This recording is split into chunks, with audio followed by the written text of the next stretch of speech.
Hey folks, Steve Sanson, President of Veterans in Politics International, President of Veterans in Politics Foundation, host of Veterans in Politics Talk Show, President of VIPI Consultant LLC, President of Nevada Veterans Association. And I'm trying to get ready for the 2026 election, folks, get you guys educated on what's going on. I wish more and more people would do the same to educate folks out there so we could put good people in office. Today I want to talk to you about Byron Brooks. He's a university regent. Now, Byron and I go back many, many years. When Byron first came to Nevada, he wanted to open up a bail bondman company, and he asked me for my help. I provided him political folks to do ribbon cutting at his grand opening. I also provided him, I put his name on the bail list, his bail bonds name on the bail list inside of Clark County Detention Center. And that was a task all by itself. And I provided this favor for him to reach his goal into success here in Las Vegas, Nevada. I even reached out and had him placed on the use of force board for the Las Vegas Metropolitan Police Department. But, you know, these things go unnoticed sometimes, and people forget the good you have done for them, and then they turn their back on you. But I want to bring Mr. Brooks to light, or Regent Brooks to light. And I want to talk to you a little bit about his actions on the Regent and off the Regent. And what I want to do, folks, I want to read to you some of this stuff. That way I don't, forget what to say, and I say it in the right context. Now, Byron was fired in July 2020. He was dismissed from the Veterans Outreach as the Veterans Outreach Coordinator under Las Vegas City Councilwoman Victoria Seaman. Now, could you imagine Las Vegas City Councilwoman Victoria Seaman fired Byron Brooks from a volunteered position? Man, that should say a lot right there. Let's talk about transparency and concerns with PR spending.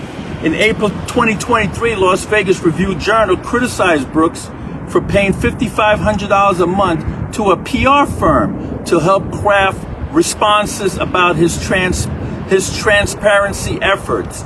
He used state funds and delayed release of billing, seen by critics as ironic given his message of transparency. Let's talk about intimidation by carrying a firearm.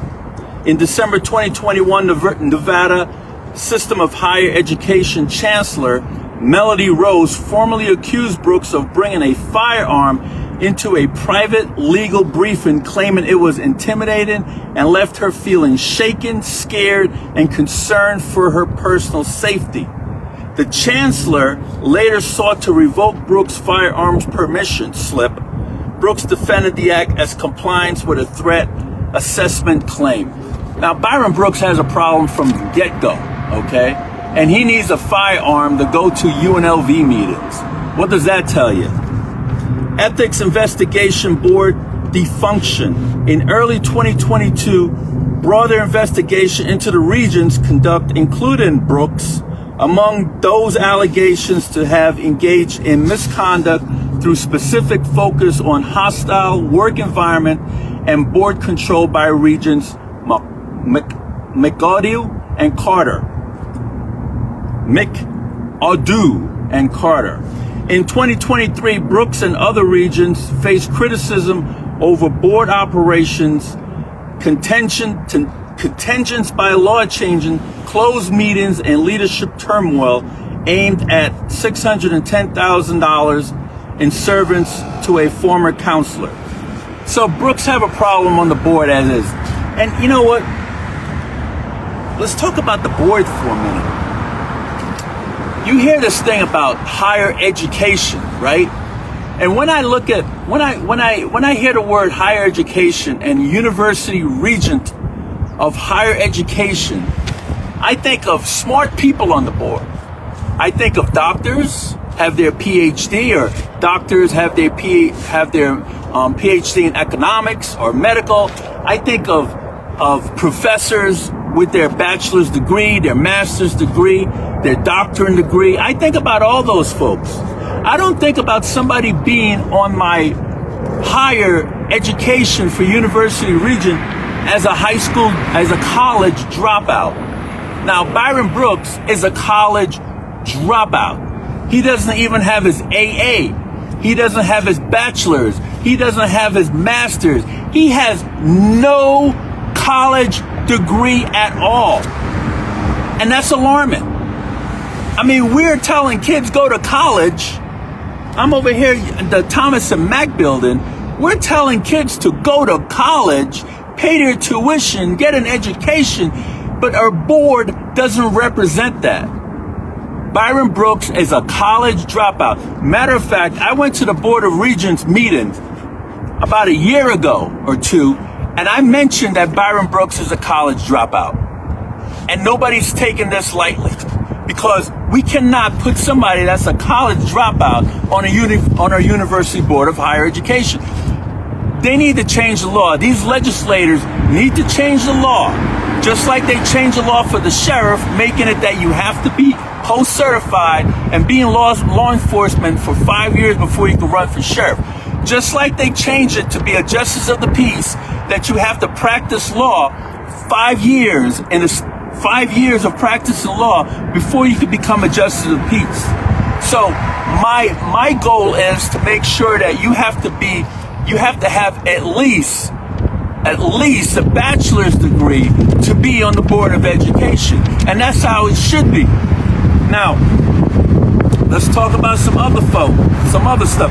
Now, a lot of people, they go one side or the other side on this, but according to many, many sources, they have Byron Brooks hooked up with this group called the Proud Boys.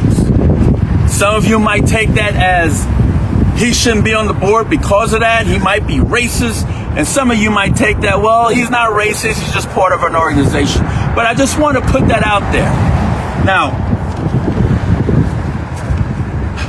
his own brother filed trespassing charges against Byron Brooks. His own brother filed trespassing charges against Byron Brooks. And here's a police report. His own brother filed trespassing charges against Byron Brooks. Byron doesn't even get along with his own family, okay? Now check this out. Not only did his brother file trespassing charges against Byron Brooks, his brother also filed elder abuse charges against Byron Brooks. His brother also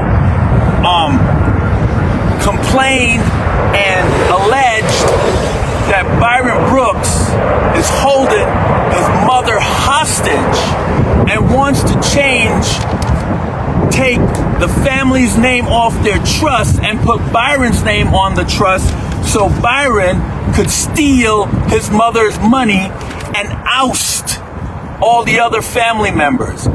This is troubling. He's not even getting along with his own family. Now, Byron also has 4 active lawsuits right now. He has Venture LLC versus Byron Brooks. He has Nevada Veterans Association versus Byron Brooks. He has Fleming Larson, the former congressional candidate, has a lawsuit against Byron Brooks. And the former congressional candidate that has a lawsuit against Byron Brooks is a Republican, okay? And he's also have the matter petition for compromise of minors by Catherine Manning. She also filed a lawsuit against Byron Brooks. So, folks, is this the guy you want for higher education? He can't even handle his own personal problems. Byron is constantly trying to hustle people, searching for money. He owns his own father money for that Brooks Brothers bail bonds. He borrowed money from him and he never paid him back. This is the type of guy we have on our higher education. And I'm here to give you, the public, the opportunity to go through everything that I've said. Don't take my word for it. Do your own research and investigate Byron Brooks. He's our university regent. This is the guy that we entrust our kids. We're sending our kids to these colleges and we're paying these tuition every single month, and we're paying for boarding, and we're paying for college for materials for these kids. And this is the guy that's going to say if the tuition is high, if the tuition is low. He's making the rules for our kids. We can't let this individual be a member of our higher education. Maybe, just maybe, if he gets rid of his family qualms, and maybe if he gets a bachelor's degree, maybe, and just maybe, he could come back again and try to be on the regent. But right now, we need to vote him out, folks. In 2026, say no to Byron Brooks. He doesn't deserve the title of University Regent for Board of Education. Let's get rid of him. Let's get rid of him now. This is Steve Sampson, President of Veterans in Politics. Until next time.